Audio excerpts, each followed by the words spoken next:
പുറത്ത് നമ്മൾ കാണുന്ന ജീവിതമല്ല അവർക്കകത്തുള്ളത്. എൻ്റെ മക്കളുടെ ജീവിതത്തിൽ അങ്ങനെയൊന്നും ഉണ്ടാവരുത്.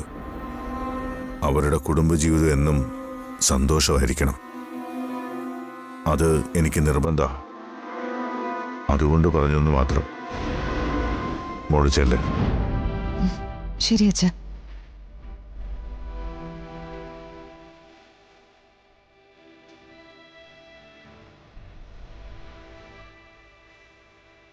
നന്ദേട്ടന്റെ കാര്യത്തില് അച്ഛനെന്തോ സംശയം തോന്നിയിട്ടുണ്ട് എന്നുള്ളത് ഉറപ്പാ. ഈശ്വര, ഞാനതെങ്ങനെ അച്ഛനോട് പറയും?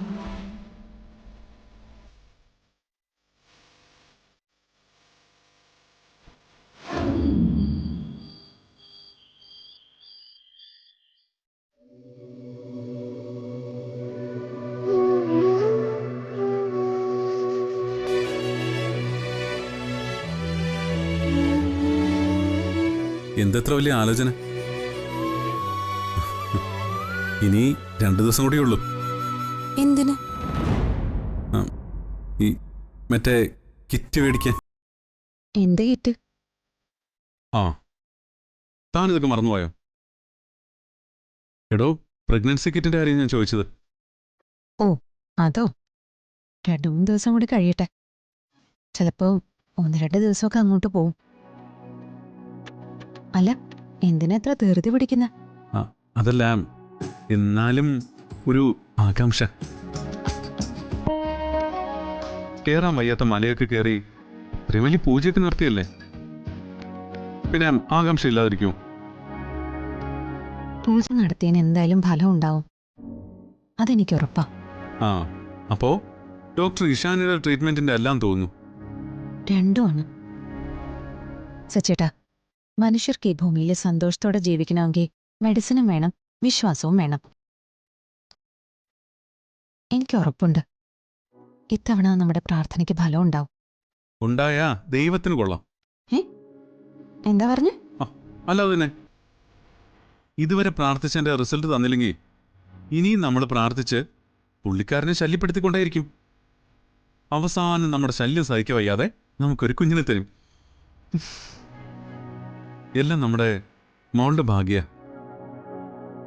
അവൾ വന്ന് കയറിയതിനു ശേഷം എല്ലാം പോസിറ്റീവ് ആകാൻ തുടങ്ങിയത്.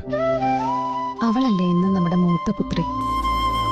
ഇനി വരുന്നവരൊക്കെ അവളുടെ അനിയത്തിമാരും അനിയന്മാരും ഒക്കെ ആവും. അവള് കഴിഞ്ഞേ ഉള്ളൂ നമുക്കെന്തും.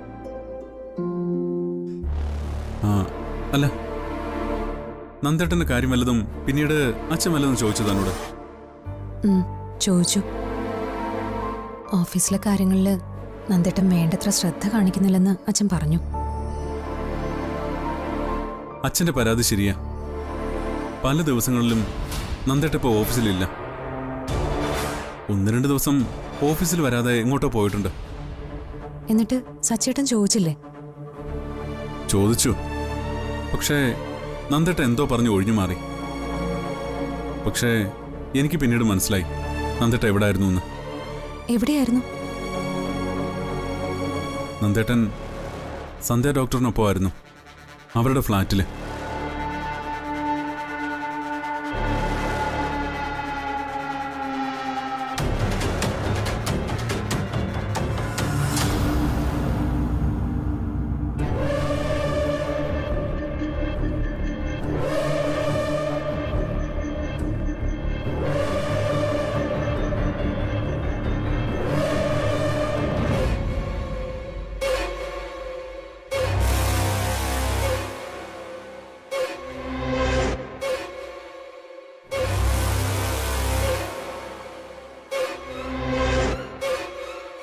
എന്റെ ചോദ്യത്തിന് നീ മറുപടിയൊന്നും പറഞ്ഞില്ല. എന്താ അതിന്റെ തീരുമാനം? എന്റെ തീരുമാനം ഞാൻ പറഞ്ഞു കഴിഞ്ഞത്. ഡിവോഴ്സ് പെറ്റീഷനിൽ ഞാൻ ഒപ്പിടില്ല. ആ തീരുമാനത്തിന് ഒരു മാറ്റവും ഇല്ല. അതെന്താ? ഈ വീട് വിട്ടു പോകേണ്ടി വരും എന്നുള്ളത് കൊണ്ടാണോ? അതോ ഇന്ന് അനുഭവിക്കുന്ന ഈ സൗഭാഗ്യങ്ങളൊക്കെ നഷ്ടപ്പെടുമെന്നുള്ളതുകൊണ്ടാണോ? എങ്കിൽ അതിന്റെ ഇരട്ടി ഞാൻ നഷ്ടപരിഹാരമായിട്ട് തന്നേക്കാം. എനിക്കൊരു നഷ്ടപരിഹാരം ആവശ്യമില്ല നന്ദേട്ടാ. പഴയ കാര്യങ്ങളൊക്കെ നമുക്ക് മറക്കാം, ഒരു പുതിയ ജീവിതം തുടങ്ങാം. മറക്കാൻ പറയാൻ എളുപ്പമാണ്, പക്ഷേ അത് അനുഭവിച്ചവർക്ക് അതത്ര വേഗം സാധിക്കില്ല. ജീവിതകാലം മുഴുവൻ അതുണ്ടാവും. മരണം കൊണ്ട് മാത്രമേ അത് മാറൂ. അതുകൊണ്ടാണ് ഞാൻ പറഞ്ഞത്, വേർപിരിയുന്നത് തന്നെയാണ് നല്ലത്. നന്ദേട്ടാ, ഞാനിപ്പോ പഴയ ആളല്ല, ഒരുപാട് മാറി. അനുഭവങ്ങള് എന്നെ മാറ്റിയെന്ന് പറയുന്നതാവും ശരി. എനിക്കങ്ങനെ തോന്നുന്നില്ല. നമ്മുടെ മാറ്റം മറ്റുള്ളവർക്ക് കൂടി ബോധ്യപ്പെടുമ്പോഴാണ് ഒരാൾ മാറിയെന്ന് നമ്മൾ തിരിച്ചറിയുന്നത്. നിന്റെ കാര്യത്തിൽ എനിക്ക് അങ്ങനെയൊന്നും തോന്നുന്നില്ല. അപ്പൊ സന്ധ്യയുടെ കാര്യത്തിലോ? നന്ദേട്ടന്റെ ഭാര്യയാവാൻ അവള് മാറിക്കഴിഞ്ഞോ? എന്താ മറുപടി പറയാത്തത്? സന്ധ്യയുടെ ഭർത്താവാൻ നന്ദേട്ടൻ മനസ്സുകൊണ്ട് തയ്യാറായി കഴിഞ്ഞോ? തൽക്കാലം ഞാനതിന് മറുപടി പറയുന്നില്ല. മറുപടി പറയാത്തത് എന്തുകൊണ്ടാണെന്ന് എനിക്കറിയാം. അർച്ചനയോട് നന്ദേട്ടൻ പറഞ്ഞതെല്ലാം ഞാൻ കേട്ടു. അതും ഞാൻ മറക്കാം. നന്ദേട്ടന്റെ മനസ്സ് മാറ്റാൻ തയ്യാറാണെങ്കിൽ അതങ്ങനെ പെട്ടെന്ന് മാറ്റാൻ പറ്റുന്നതല്ലല്ലോ. ഉറപ്പിച്ചെടുത്തൊരു തീരുമാനമല്ലേ. ആ, അപ്പൊ പിന്നെ എനിക്ക് എന്റെ തീരുമാനവും മാറ്റാൻ പറ്റില്ല. മനസ്സിലായില്ലേ? ഡിവോഴ്സ് പെറ്റീഷനിൽ ഞാൻ ഒപ്പിടില്ലാന്ന്. ഇനിയിപ്പോ നിങ്ങൾക്ക് നിർബന്ധമാണെങ്കിൽ ഞാൻ അതിൽ ഒപ്പിടാം. പക്ഷേ അതിലൊപ്പിടാനായിട്ട് നിങ്ങളുടെ അച്ഛൻ തന്നെ എന്നോട് പറയണം. അല്ലാതെ ഞാനത് ചെയ്യില്ല. നിങ്ങളെ മറ്റൊരുത്തിക്ക് ഞാൻ വിട്ടുകൊടുക്കേയില്ല.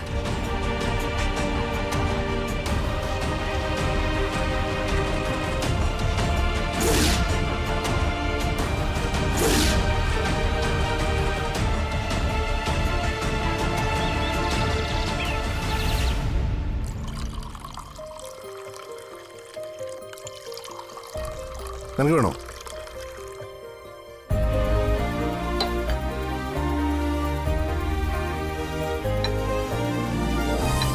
എന്താ കഴിഞ്ഞ 2 ദിവസം ഓഫീസിൽ നീ ഇല്ലായിരുന്നല്ലോ, എവിടെ പോയി? ഞാനെങ്ങും പോയില്ലല്ലോ. ആര് പറഞ്ഞു? കഴിഞ്ഞ കുറച്ച് ദിവസങ്ങളായി ഞാനത് ശ്രദ്ധിക്കുന്നു. നിനക്കെന്താ പറ്റിയേ? ഏയ് ഒന്നുമില്ല, അച്ഛന് തോന്നുന്നതായിരിക്കും. ഞാനെന്തെങ്കിലും ആവശ്യത്തിന് പോയ സമയത്തായിരിക്കും അച്ഛൻ ഓഫീസിലേക്ക് വിളിച്ചത്.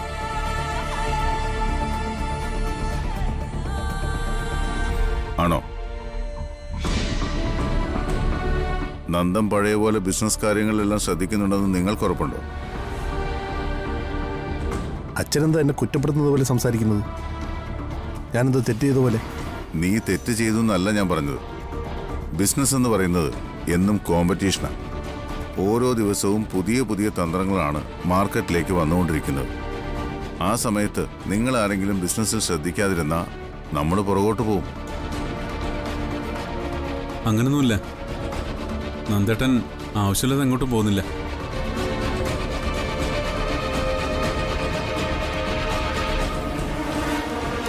GST ഓഫീസിൽ 2 തവണ പോയിരുന്നു കഴിഞ്ഞ ആഴ്ച.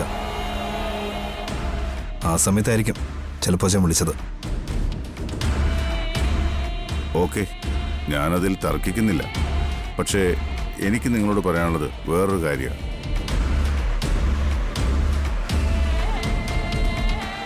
നന്ദന്റെ കാര്യം തന്നെയാണ്.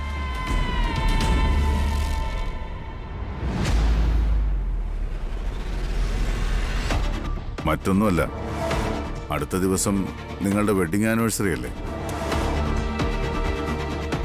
അത് നമുക്ക് ഗംഭീരമായിട്ട് നടത്തണം. എന്താ വന്തികേ, അത് വേണ്ടേ?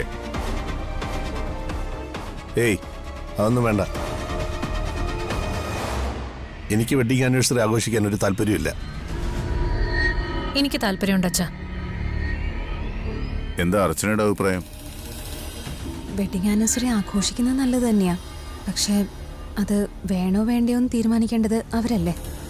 അതിനുള്ള സ്വാതന്ത്ര്യം അവർക്ക് വിട്ടുകൊടുക്കുന്നതല്ലേ അച്ഛൻ നല്ലത്. എനിക്ക് തീരെ താല്പര്യമില്ലാത്ത കാര്യമാണ് ഈ വെഡിങ് ആനിവേഴ്സറി ആഘോഷിക്കുന്നത്. എന്നാൽ എനിക്ക് അങ്ങനെയല്ല. ഇത്തവണ നിങ്ങളുടെ വെഡിങ് ആനിവേഴ്സറി ഗംഭീരമായിട്ട് ആഘോഷിക്കാനാ എന്റെ തീരുമാനം. അതിന്റെ ചുമതല മുഴുവൻ ഞാൻ ഏൽപ്പിക്കുന്നത് അർച്ചനയാണ്.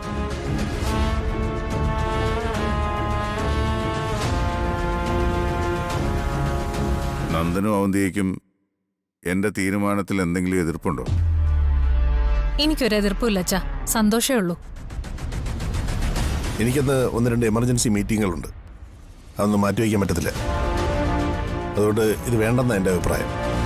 എന്ത് എമർജൻസി ആയാലും ഇത്തവണത്തെ നിങ്ങളുടെ വെഡിങ് ആനിവേഴ്സറി ആഘോഷിക്കാൻ ഞാൻ തീരുമാനിച്ചു കഴിഞ്ഞു. ചിലപ്പോ ഇതിന്റെ അവസാനത്തെ ആഗ്രഹമാണെങ്കിലോ? മനുഷ്യന്റെ കാര്യമല്ലേ, എപ്പോഴാ എന്താണെന്നൊന്നും പറയാൻ പറ്റില്ലല്ലോ.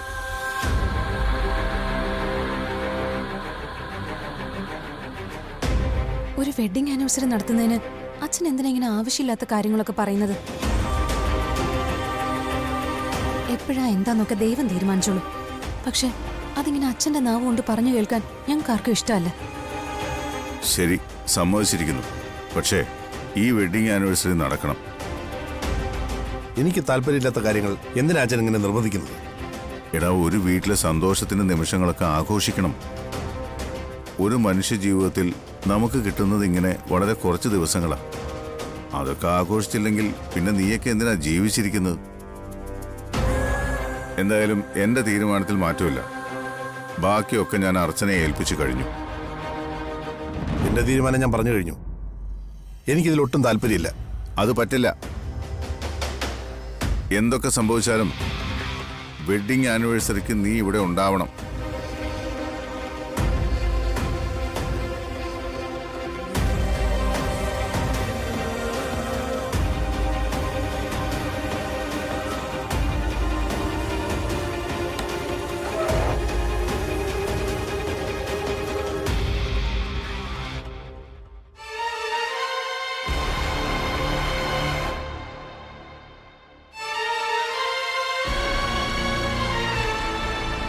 എന്നാ പിന്നെ ആഘോഷം തുടങ്ങല്ലേ? തുടങ്ങാം. പക്ഷേ ഏട്ടത്തി ഒരു കാര്യം മനസ്സിലാക്കണം. ഏട്ടത്തിയോട് സ്നേഹം ഉണ്ടായിട്ടോ പഴയ കാര്യങ്ങളൊന്നും മറന്നിട്ടോ അല്ല ഞാൻ ഇതിന് മുൻകൈ എടുക്കുന്നത്. ഈ വീട്ടിലെ അവസാനത്തെ വാക്ക് അച്ഛൻ്റെതാ. അച്ഛന്റെ ആഗ്രഹങ്ങളാ ഈ വീട്ടിൽ എല്ലാവരും വലുതായി കാണുന്നതും. അച്ഛനെ വിഷമിപ്പിക്കാൻ എനിക്ക് പറ്റില്ല. അതുകൊണ്ട് മാത്രം അച്ഛൻ എന്നെ ഏൽപ്പിച്ച ചുമതല ഞാൻ ഭംഗിയായിട്ട് ചെയ്യും.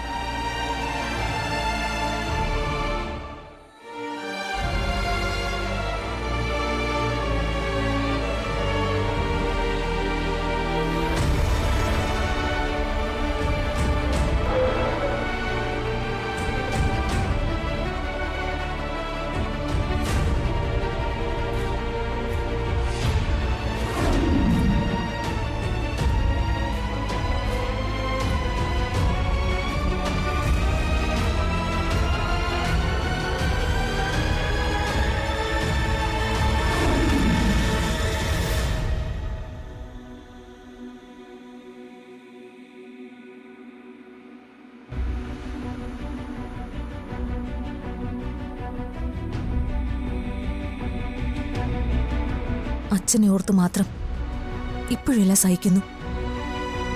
അത് മറ്റാരെക്കാളും കൂടുതൽ അറിയുന്നത് അർച്ചനയ്ക്ക് തന്നെയല്ലേ?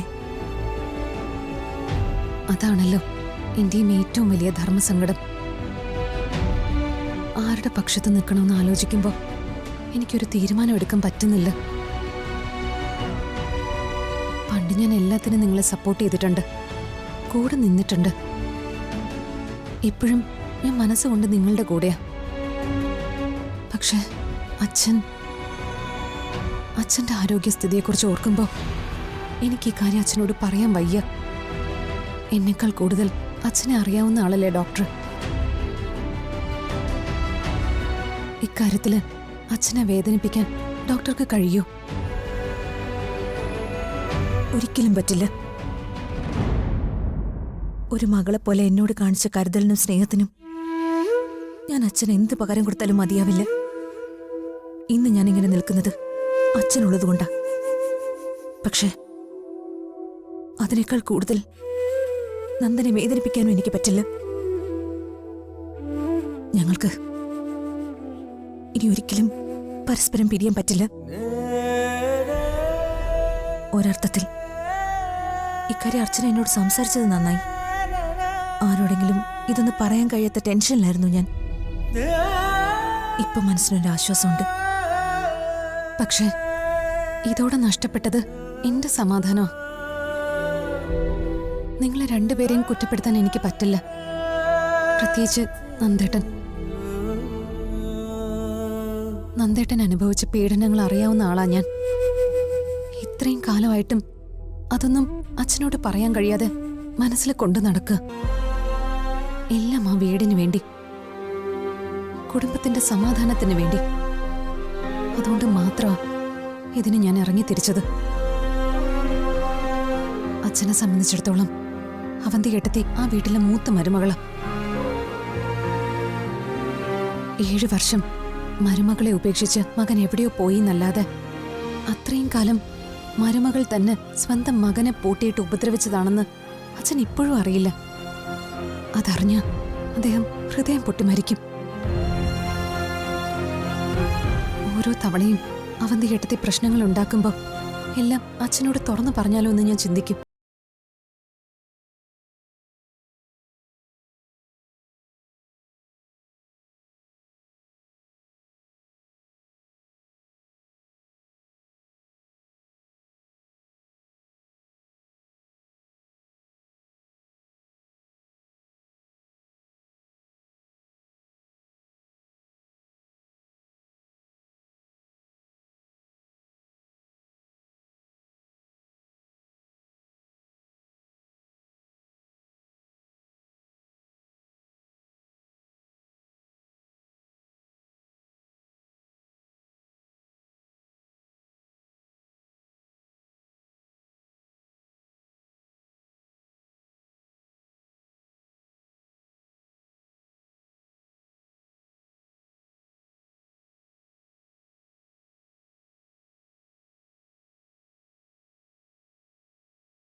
പറയാം, ഞാൻ പറയാം.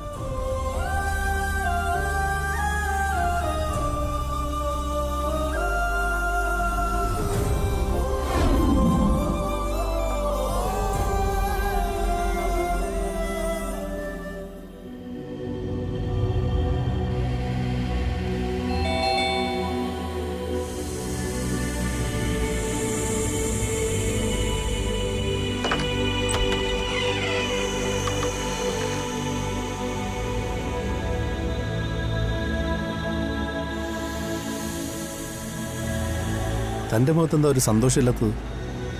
ഏയ് ഒന്നുമില്ല. തനിക്ക് ഞാനൊരു ഗിഫ്റ്റ് കൊണ്ടുവന്നിട്ടുണ്ട്. എന്താണെന്ന് നോക്ക്.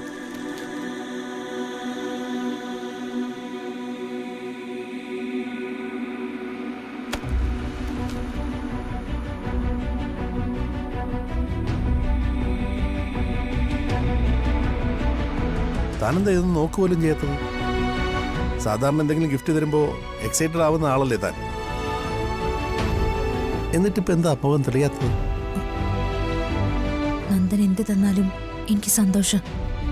പക്ഷെ ഇപ്പൊ ഞാൻ ആകെ കൺഫ്യൂഷനില്ല. എന്താ തന്റെ കൺഫ്യൂഷൻ? അർച്ചന ഇന്ന് എന്നെ കാണാൻ വന്നിരുന്നു. നമ്മുടെ എല്ലാ കാര്യങ്ങളും അറിയാവുന്ന ആളാ അർച്ചന.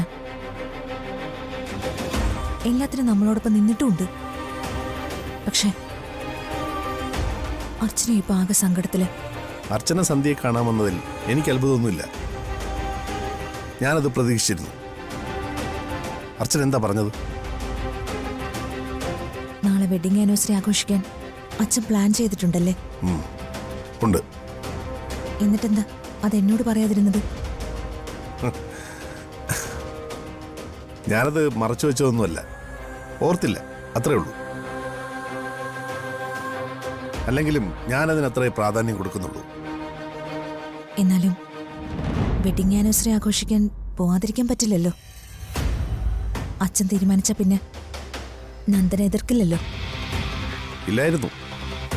പക്ഷേ ഇനി അത് പറ്റില്ല. എന്നെ ബാധിക്കുന്ന തീരുമാനങ്ങളൊക്കെ ഇനി ഞാൻ തന്നെ എടുത്തേ പറ്റൂ. അല്ലെങ്കിൽ അത് ശരിയാവത്തില്ല. നന്ദ, നമുക്ക് നാളത്തെ എൻ്റെ ബർത്ത്ഡേ ആഘോഷം മാറ്റിവെച്ചാലോ? അതിനാ മാറ്റിവെക്കുന്നത്? നന്ദന് എന്നെ ഉപേക്ഷിക്കാൻ സാധിക്കില്ലെന്ന് എനിക്കറിയാം. തിരിച്ച് എനിക്കും അത് പറ്റില്ല. പക്ഷെ അവന്തിക, അവൾ ഇപ്പോഴും നന്ദന്റെ ഭാര്യ. അച്ഛന്റെ ആഗ്രഹം ഇനിയും നിങ്ങൾ ഒരുമിച്ച് ജീവിക്കണമെന്ന്. എന്നാര് പറഞ്ഞു? അർച്ചന അങ്ങനെ സന്ധ്യയോട് പറഞ്ഞു? പറഞ്ഞു. പിന്നെന്തൊക്കെ പറഞ്ഞു അർച്ചന? അർച്ചന ആകെ സങ്കടത്തില്. നമ്മുടെ പക്ഷത്ത് നിൽക്കണോ അതോ അച്ഛൻ പറയുന്നത് കേൾക്കണോ? അതാ അർച്ചനയുടെ ധർമ്മസങ്കടം. വെഡിങ് ആനിവേഴ്സറി കാര്യങ്ങളൊക്കെ ഏർപ്പാടാക്കാൻ അച്ഛൻ അർച്ചനയോടാ പറഞ്ഞത്. അച്ഛൻ ആ ചുമതല അർച്ചനയെ ഏൽപ്പിച്ചത് മനഃപൂർവ്വം തന്നെയായിരിക്കും. എന്തായാലും അവിടെ വെഡിങ് ആനിവേഴ്സറി ആഘോഷത്തിൽ ഞാൻ പങ്കെടുക്കുന്നില്ല. ഞാൻ കാരണം നെല്ലിശ്ശേരിയിൽ ആ വെഡിങ് ആനിവേഴ്സറി മുടങ്ങരുതെന്ന് പറയാനാ അർച്ചന വന്നത്.